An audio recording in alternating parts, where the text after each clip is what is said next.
안녕하세요. 백두산 금융연구소의 백두산입니다. 10월 15일 토요일 밤 10시 53분입니다. 미국장 마감 살펴볼 건데요. 이걸로 월요일날 아침 영상 대체할게요. 그러니까 월요일날 아침 영상 없고 월요일날 저녁에 뵙도록 하겠습니다. 자, 미국장 하여튼 하락 마감했어요. 사실 이런 일이 일어나기 좀 굉장히 어려운데 이런 일들이 또 일어나고 있습니다. 요즘에 시장이 그만큼 정상이 아니긴 아니라는 거예요. 계속 말씀드리지만 반등이 자연스러운 이 정도 상황에서 주식을 사면 높은 확률로 돈을 버는 반등이 자연스러운 상황이긴 한데 그럼에도 불구하고 지금 반등이 안 나오고 있죠. 하여튼 요즘에 독특한 일들이 너무나 많이 일어나고 있습니다. 우리 왜 학교 다닐 때 통계 시간에 이런 거 배우잖아요. 정규분포표 배우잖아요. 그러면 이렇게 생긴 요렇게 생긴 차트 많이 보지 않습니까? 지금은 요렇게 양쪽 극단에 있는 하여튼 좀 독특한 케이스다. 좀 요렇게 좀 생각을 하셔야 될 것 같아요. 시장이 이 구간에 있으면 정상이고 이 구간에 있으면 좀 비정상인데 지금은 어쨌든 좀 정상적인 구간은 분명히 좀 아닌 것 같긴 합니다. 그러니까 우리의 그러니까 우리의 상상으로 예측할 수 없는 일들이 자주 일어난다. 이렇게 보는 게 맞을 것 같아요. 그래서 이 금요일날 같은 경우 사실상 하락 같은 경우는 전 아예 일단 가능성에서 배제하고 그렇게 말씀을 드렸는데 오히려 이제 급락을 해버렸죠. 물론 이 급락을 해서 이렇게 되돌릴 수도 있긴 있었는데 그럴 가능성 없다고 생각하고 말씀을 안 드렸는데 지금 하여튼 그런 일이 일어나서 저도 굉장히 좀 놀랍긴 합니다. 그렇지만 지금 우리한테 중요한 건 뭡니까? 이 어떤 놀라움, 감정 이런 게 아니죠. 그냥 기계처럼 선 붕괴시키면은 기계처럼 그냥 하여튼 그죠? 선 붕괴시키니까 더 아래로 간다. 거기에 맞춰 대응한다. 이렇게 그냥 이런 식으로 생각하시는 게 가장 중요할 것 같습니다. 이거 어떤 감정적인 걸 껴서 생각을 하면은 지금 배팅을 할 수가 없어요. 그죠? 무서워서 어떻게 배팅해요? 근데 중요한 건 뭐다? 지지선이 있는데 지지선이 붕괴됐다. 그러니까 아래로 간다. 그냥 기계적으로 그렇게 생각하시고 접근하시면 딱 좋을 것 같습니다. 그래서 이 어젯밤 미국장 기술적인 이야기 조금만 할 건데 일단 여러 가지 의미가 있을 수가 있어요. 일단 S&P입니다. 이 S&P나 나스닥이나 10월 13일 물가지표가 안 좋았는데도 불구하고 급등을 했죠. 급등을 했으니까 뭐예요? 보통 주식시장, 이 증시나 하여튼 금융시장은 추세대로 움직이는 걸 좋아해요. 그래서 보통 우리가 어떻게 생각을 합니까? 기술적 분석 책에 보면 장대 양봉이 튀어나오면은 어떻게 돼요? 이건 강력한 매수세가 등장한 거니까 다음날까지 연속적으로 오를 확률이 높다라고 우리가 이해를 하고 넘어가잖아요. 반대의 경우도 마찬가지죠. 장대 음봉이 나왔다, 떨어졌다. 그럼 그 다음날에도 추세적으로 관성에 의해서 떨어지는 게 자연스럽다라고 보지 않습니까? 그러니까 그런 관점에서 봤을 때 10월 13일 날 급등을 했으면 어젯밤 같은 경우는 사실 급락이 아니고 연속적으로 상승해 주는 게 좀 자연스러운 그런 그림이었다는 겁니다. 근데 상승이 자연스러운 그림에도 불구하고 하락 마감했다는 것 자체가 일단 먼저 충격적인 것이고요.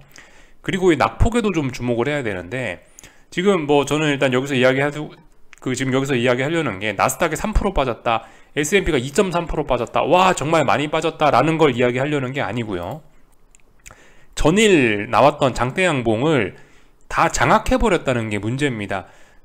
이런 봉을 장악했다라는 좀 기준이 좀 여러 가지가 있을 수 있는데 저 같은 경우는 일단 중요하게 보는 기준이 이런 장대 양봉이라면은 이 장대 양봉의 시가 자리가 지켜지느냐 안 지켜지느냐를 전 굉장히 중요한 기준으로 봅니다.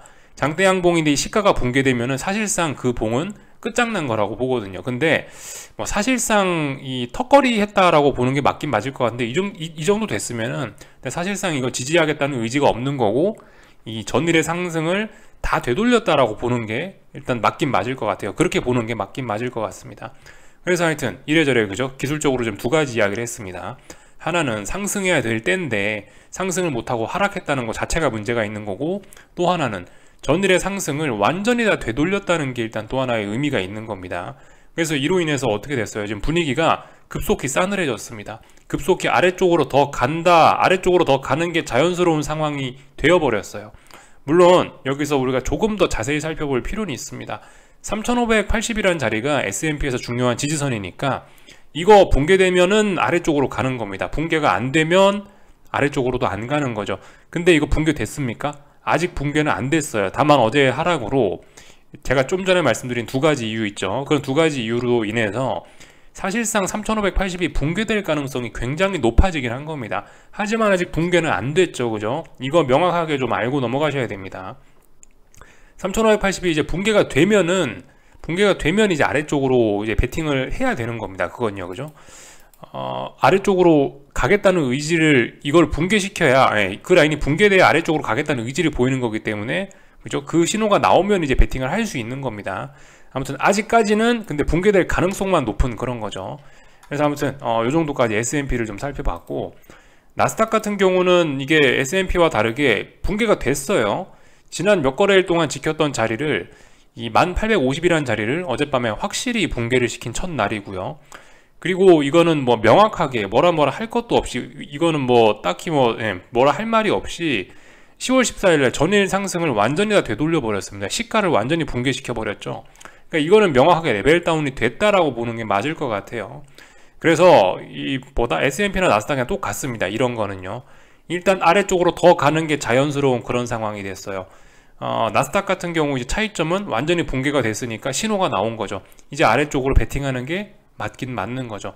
다만 아무튼 이게 계속 이제 저와 여러분들은 이제 아래쪽으로 좀 공격적으로 보는 사람들이 많으니까 이렇게 이야기를 드리긴 하는데, 지금 사실 계속 말씀드리지만 돈 벌 때가 아니고 사실 지킬 때가 맞긴 맞습니다. 사실 지금 아래쪽으로 해서 뭐 돈을 벌겠다라는 거는 사실 굉장히 이건 초고위험한 베팅이긴 한 거고요.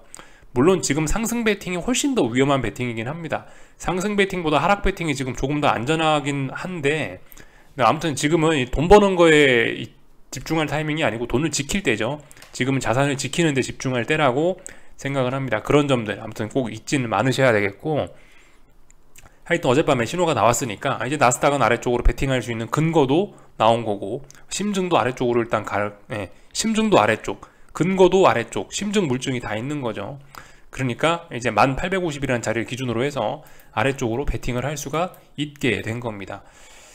그래서 일단 뭐 그 기술적인 이야기는 이 정도 하면 될 것 같고, 이거 잊지 말으셔야 될 게 지금 중장기적으로 의미가 좀 있는 거긴 하다고요. 이게 지금 이제 오늘이 10월 15일인데 올해까지 한 2달 정도가 남은 상황이죠. 그러니까 지금 자리는 뭐 계속 말씀드리지만 평상시에 이 정도 빠졌으면 이제 반등을 한다고요. 웬만하면요. 금융위기로 갈 게 아니면 이 정도 자리에서는 웬만하면 반등을 하긴 합니다. 왜 반등을 하냐 말씀드렸다시피 낙폭 과대 이런 걸로 인해서 여러 가지 것들을 좀 보여드렸는데, 뭐 예를 들면은 뭐 51선과 뭐 200일선과 뭐 이런 거 이평선 위에 있는 종목들이 몇 종목이나 되냐 이런 것들, 혹은 뭐 아니면은 뭐 어떤 중장기 이평선들과의 뭐 이격도나 이런 걸 고려해봐도 그렇고, 아니면은 뭐 풋옵션 베팅 이런 거, 풋옵션이 뭐 과잉된 정도 이런 걸 보고 나서도 지금이 좀 과잉하다 이 정도 때에서 지금 이 정도 상황에서 주식을 사면은 수익 낼 확률이 높다라고, 그래서 낙폭이 좀 과대하다라고 일단 이야기를 해드리고 있는데, 근데 이제 말씀드렸다시피 이런 자리에서 그런데도 불구하고 반등을 하지 못하면 대폭락으로 갈 수 있다라는 이야기를 드리고 있거든요. 이런 상황에서 반등 못하면 대폭락밖에 없어요. 보통은요. 이런 상황에서 대폭락이 나오지 않고 짜불짜불 천천히 빠지는 경우는 보통 잘 없습니다. 이렇게 되면은 반등해야 될 때 반등 못하면 보통 실망감으로 대폭락이 나오게 돼 있어요. 그래서 아무튼 지난번에 말씀을 드린 게, 지금은 이제 올해 남은 2달이 어떻게 지나갈 거냐를 결정하는 중요한 기술적인 변곡이다라는 이야기를 해드렸거든요. 그래서 올해 2달 남은 걸 좀 어떻게 좀 평화롭게 그냥 지나갈 거냐, 아니면은 올해 남은 2달 정말 살벌하게 급락을 하고 분위기가 안 좋아지면서 아래쪽으로 갈 거냐 결정하는 자리라 말씀드렸는데, 지지선을 나스닥이 붕괴시키면서 아래쪽으로 가겠다는 신호를 일단 보여줬으니까 일단은 이쪽으로 일단 지금 결정이 된 게 아니냐, 올해 2달 평화롭게 지나가기는 틀린 것 같다라는 이야기를 좀 일단 드려야 될 것 같아요. 뭐 제가 그냥 뭐 임의로 이야기를 해드리는 게 아니고, 근거가 어제 나스닥이 중요한 지지선을 붕괴시키고 추가로 아래쪽으로 더 가겠다는 신호를 보였으니까, 올해 일단 반등해야 될 자리에 지금 반등 안 하겠다라는 신호니까, 그러니까 올해는 괴로워질 수 있겠다라고 일단 이렇게 이야기를 해드리는 겁니다. 물론 지금 근데 하여튼 왜 이러는지 알 수는 없어요. 사실 우리가 구체적으로요. 지금 금융위기로 사실 당장 시장이 대폭락할 만한 이유를 우리가 알고 있는 건 없습니다. 다만 이제 심증, 물증이 좀 슬슬 나오곤 있죠. 이런 재료들로 인해서 지금 뭐 주식시장이 금융위기로 갈 수 있어, 뭐 이런 가능성이 있는 게 2가지는 있죠. 하나는 영국 우려, 그죠? 영국발 금융위기 우려 이런 것들이 있고, 또 하나는 뭐 은행 재정 건전성 우려 이런 게 있습니다. 근데 사실 우리가 구체적으로 이거 무슨 일이 진행되고 있는지 세부적으로 알지는 못해요. 우리가 지금 왜냐면 이 개인들이라 갖고 정보가 모자라기 때문에. 사실 근데 이거 지금 아는 사람이 거의 없긴 할 거예요. 이 위기가 어떻게 진행되고 있느냐를 알려면은 제가 봤을 때 최소한 뭐 예를 들어 뭐 영국 연기금 펀드가 무슨 자산을 얼마나 가지고 있는지, 마진콜 난다면은 그 규모가 얼마나 되는지, 마진콜이 나지 않기 위해서는 뭐 자금이 필요한 자금이 얼마고 언제까지 그 돈이 있어야 되는지, 또 그리고 이 거래의 상대방은 누구인지 이런 것들 알아야 될 거고, 은행의 뭐 재정 건전성 같은 경우는 똑같죠. 은행들도 뭐 납입해 줘야 되는 돈들이 있을 거고, 그런 돈들 언제까지 입금시켜 줘야 되는지, 또 뭐 앞으로의 뭐 전망은 어떻고, 또 뭐 이런 은행들은 지금 이야기한 영국 이런 이슈와 어떻게 연결이 되어 있을지도 모르고 이런 점들도 있고, 하여튼 주말 동안에도 뭔가 많은 일들이 진행되고 있을 수 있어요, 금융위기 관련해서. 근데 아무튼 우리가 이런 거 알 수는 없다라는 겁니다. 알 수는 없는데 하여튼 근데 일단 시장은 빠지고 있다라는 거, 여기서 우리가 좀 잘 생각을 해봐야 될 게, 이 주식시장은 근데 모든 걸 알고 있다고 하죠. 우리는 몰라요, 그죠? 저는 모르는데, 저는 모르고 아직 언론도 모르고, 사실 이런 걸 알고 있는 사람은 지금 손가락에 꼽을 만큼 적은 사람들만 알고 있긴 한데, 근데 아무튼 뭐다, 시장은 모든 걸 알고 있다라고 하지 않습니까? 주식시장은 모든 걸 알아서 이 모든 악재나 모든 호재들을 미리 선반영시키는 경향이 있으니까. 근데 그렇게 모든 것을 아는 증시가 이렇게 벌써 중요한 지지선을 어제 붕괴시키고 했다라는 것 자체가, 하여튼 뭔가 이 분위기가 안 좋고 무슨 일이 진행되고 있을 수도 있다라는 뭐 그런 추측을 좀 해볼 수 있게 합니다. 사실 우리가 이런 거 명확하게 알고 베팅을 하면 정말 좋죠. 포지션이 이렇게 돼 있으니까 이거 조만간 망하겠네, 그러니까 아래쪽으로 베팅하면 된다, 명확하게 알면 좋은데, 이거 우리가 알기 어려우니까 이런 거 알려고 노력하는 것도 물론 좋지만, 그냥 일단 알 수 없을 때는 시장의 의중을 보고 우리가 추측하는 수밖에 없습니다. 그렇게 투자하는 수밖에 없어요. 아무튼 이 시장이 중요한 지지선 붕괴시키고 아래쪽으로 가겠다라는 의지를 일단 보여줬으니까 그거 믿고 우린 기계적으로 대응하면 된다는 거죠. 굳이 뭐 영국에서 무슨 일이 일어나고 은행이 어떻게 되는지 다 몰라도 베팅할 수 있다, 저기 있는 그 지지선이 붕괴되는 거를 기준으로 해서 베팅할 수 있다라는 거, 그죠? 이렇게 생각하시면 될 것 같고, 아무튼 S&P 같은 경우는 사실 명확하게 아직 어떤 라인이 붕괴된 건 아니기 때문에 조금 뭐 더 지켜볼 필요는 있을 것 같은데, 나스닥은 일단 붕괴됐다, 그죠? 나스닥은 아래쪽으로 갈 거다라는 거. 참고로 나스닥이 지금 전 세계 주식시장에 아무튼 이번 버블, 이번 랠리의 대장이었죠. 이번 2020년부터 시작된 이 랠리의 아무튼 1등이었죠, 얘가. 나스닥이요. 나스닥에 애플도 있고 뭐 FANG도 있고 이러니까 아무튼 얘가 대장이었는데, 대장이 지금 지지선을 붕괴시켰다라는 거 의미가 분명히 있긴 있을 겁니다. 그래서 뭐 이 정도까지 좀 이야기를 해드려 봤습니다. 워낙 이 하루 만에 분위기가 이렇게 완전 180도 뒤집어지니까 이 정말 좀 혼란스러울 수 있고, 그런데 아무튼 이럴 때일수록 기계적으로 대응하는 수밖에 없을 겁니다. 그리고 기분 좋다, 수익 났다라고 해서 지금 하방 포지션을 청산할 필요는 없다, 그죠? 이거는 뭐 한 푼이라도 뭐 더 벌어먹기 위해서 이거를 뭐 포지션을 홀딩한다, 그게 아니고 시장님이 아래쪽으로 가시겠다고 하니까 우리는 그 포지션을 그냥 계속 들고 있는 거예요, 그죠? 그러니까 들고 가는 겁니다. 하여튼 중장기적으로 포지션 들고 가시는 분들은 계속해서 그냥 들고 가시면 된다, 이런 이야기를 좀 드리고 싶습니다. 그래서 뭐 여기까지 일단 좀 살펴봤고, 변동성 지수 이런 것도 당연히 올랐겠죠, 그죠? 시장이 막 2, 3%씩 빠지는데도 불구하고 변동성 지수는 보시다시피 또 차분합니다.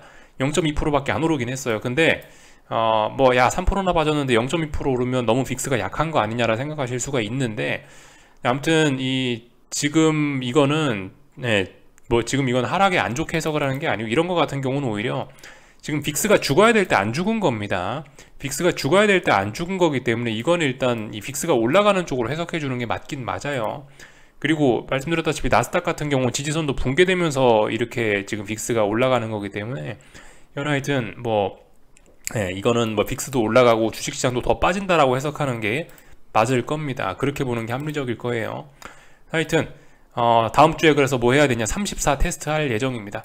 34 테스트에서 본격적으로 본격적으로 시장 변동성이 커지는지를 좀 지켜보면 되겠죠. 하여튼 빅스가 죽어야 될 자리에서 죽지 않고 버텼다라는 게 중요합니다.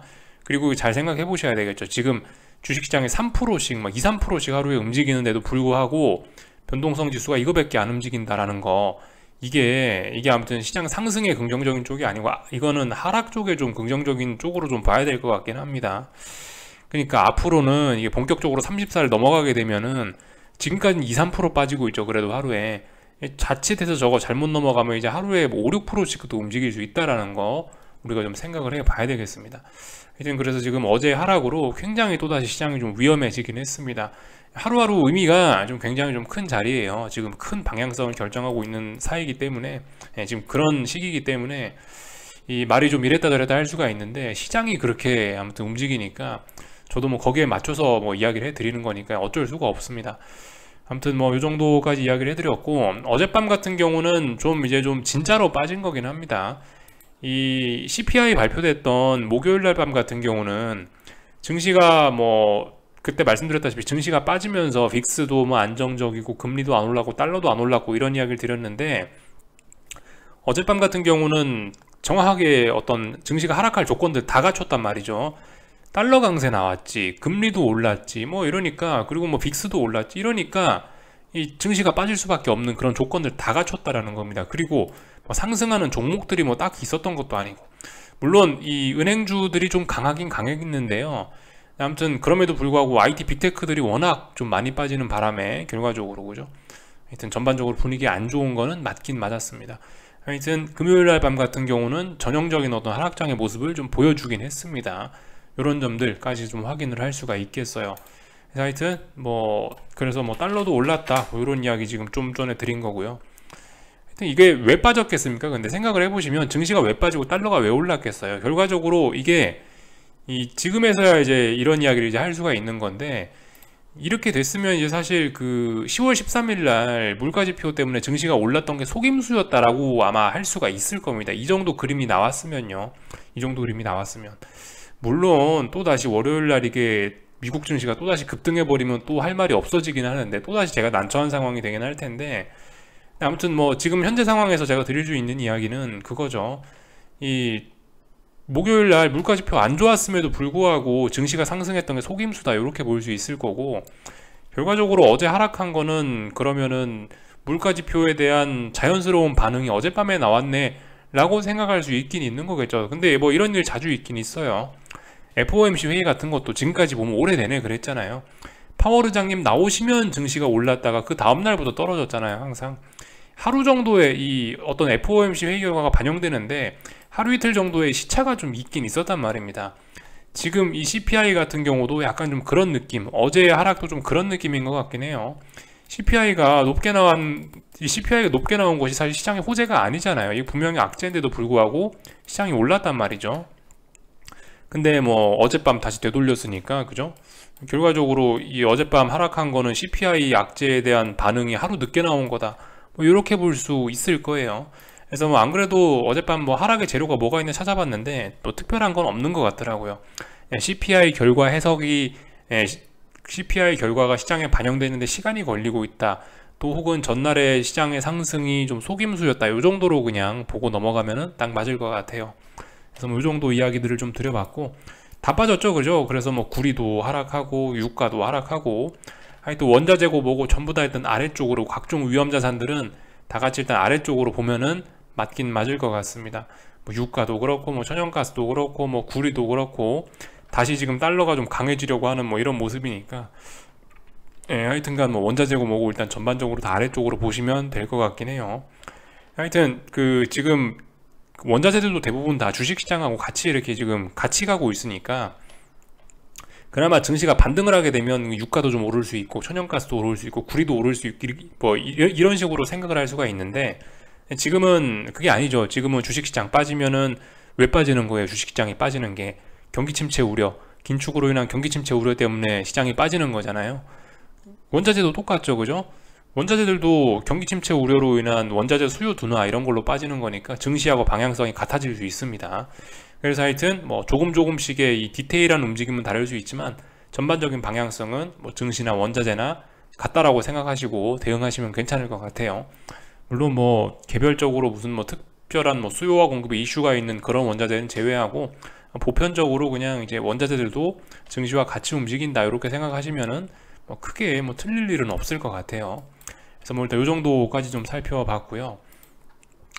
하여튼 어젯밤에 그 재밌는 게 뭐 특별한 뭐 네, 뭐 그런 건 없었습니다. 특별한 경제 지표 나오고 뭐 그런 건 없었고요. 뭐 물론 뭐 미시간 뭐 컨슈머 어쩌고 저쩌고 이런 것들이 몇 개 나왔는데 뭐 인플레이션 지표 혹은 뭐 컨슈머 뭐 센티멘트 지표 이런 것들이 나왔는데 그다지 뭐 시장에 영향을 미치지 못한 것 같고, 제 생각엔 그냥 그죠, 말씀드렸다시피 CPI 결과를 하루 지나서 반영했다 뭐 이렇게 보는 게 맞을 것 같고요. 특별한 거 없었다. 그리고 어젯밤 같은 경우는 좀 재밌었던 게 이 100bp 인상 확률이 좀 더 사라지고 50bp 인상 확률이 살짝 생겨나긴 했는데 어차피 뭐 그렇게 중요한 것 같지는 않고요.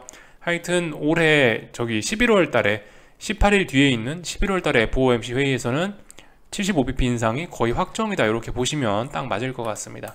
조금씩 확률은 달라지면서 50bp 인상 가능성도 약간 생기긴 했는데 없다, 50bp 인상 가능성은 없다 생각하시면 딱 맞을 것 같고요. 뭐 이렇게 진행이 되고 있습니다. 그 와중에 하여튼 그죠, 이 뭐 금리 이런 것들도 뭐 계속 올라가고 있어서 어젯밤 미국 10년물 국채금리 같은 경우는 전고점 돌파 한착했습니다. 드디어 이제 새로운 레벨로 가는 거죠. 4%대로 올라섰고 이제 더 올라갈 수 있다라고 보는 게 맞을 겁니다. 왜냐? 전고점 돌파 한착하고 레벨업 됐고 했으니까 이거는 위쪽으로 더 가겠다는 신호죠. 이거 보고 이제 위쪽으로 베팅할 수 있는 겁니다. 그죠? 이렇게 보시면 될 것 같고요. 4%란 자리가 이 월봉상으로도 상당히 중요한 자리였어 갖고 의미가 있었는데 이거 넘어서면 이제 다음번 목표치는 거의 뭐 4.5 부근까지 열리게 됩니다. 4.55% 이 정도 부근까지 열리게 되니까 긴축으로 인한 세계의 시름은 더욱더 깊어질 수밖에 없을 겁니다. 하여튼 4% 돌파 한착했다. 요게 중요한 내용입니다. 금리 더 올라가니까 주식시장이 주춤했다. 이렇게 봐도 괜찮을 것 같고요. 뭐 저기 중국이 아니고 영국 금리 같은 경우도 크게 올랐습니다. 14일까지 양적 완화 기간이었는데 양적 완화 끝났죠. 이제 뭘로 이걸 지킬지 모르겠네요. 이제 더 이상 금리가 상승하는 걸 막아줄 건 없으니까 얘도 뭐 아직까지 전고점을 넘어선 건 아니지만 완전히 돌파 한착한 건 아니지만 이쯤 했으면 사실상 이제 돌파 한착할 가능성이 높다라고 보는 게 맞을 것 같아요. 이거 이제 다음 주에 실제로 돌파 한착하는지 여부 잘 봐야 되겠고, 그리고 저게 이제 금리가 저렇게 올라버리면은 그나마 최근에 안정되던 파운드화가 다시 치솟을 수 있다는 거, 우리가 좀 이런 것까지 연관해서 좀 생각을 해 봐야 되겠죠. 이 정도까지 보면은 뭐 될 것 같습니다. 한국 증시 같은 경우는 일단 당연히 그러면은 월요일날 분위기가 안 좋긴 할 거고요. 다만 이제 월요일날 분위기 안 좋다라고 해서 무조건 대폭락이다 그게 아니고, 뭐 대폭락이고 뭐고 하려면 283을 붕괴시켜야 폭락이고 뭐고 할 수 있으니까 그거 신경 쓰셔야 되겠고요. 코스닥 150 같은 경우는 이제 960을 붕괴시켜야 이제 다시 920까지 목표치 열리는 거기 때문에 뭐 그런 점들, 하여튼 지지와 저항 생각하시면서 그렇게 대응하시면 되겠습니다. 어디가 붕괴돼야 아래로 갈 수 있다, 어디를 돌파 한착해야 위로 갈 수 있다, 이게 기본이죠.